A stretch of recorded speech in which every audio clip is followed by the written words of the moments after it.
Good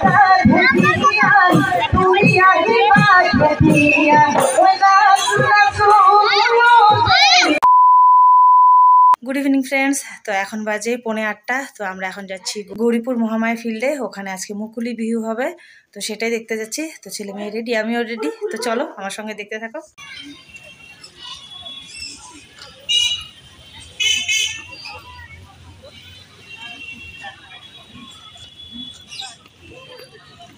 আমি এই যে চলে আসলাম, এখনো শুরুই হয়নি। তো তাড়াহুড়ো করে আসলাম, 8টা বাজে, এখনো শুরুই হয়নি। তো অনেক লোক চলে আসছে, আরও আসবে। আমি আসতাম না, আমার এই যে বান্ধবী ফোন করলো, তার জন্যই আসলাম। হয়তো সত্যি সত্যিই আসতাম না, কারণ আমার ভাস্তিরা আসবে না, আর একা একা ভালো লাগে না। প্রতি বছরে আসিস না? আসি তো, কিন্তু ভাস্তিরা আসে। তো এবার ভাস্তিরা আসবে না, তো বান্ধবী ফোন করলো, তাই ছেলে মেয়েকে নিয়ে চলে আসলাম। বাড়ির পিছন ফুটি ফেলে খবরিয়ায় ঢুকাব, খবরিয়ায় থাকিব।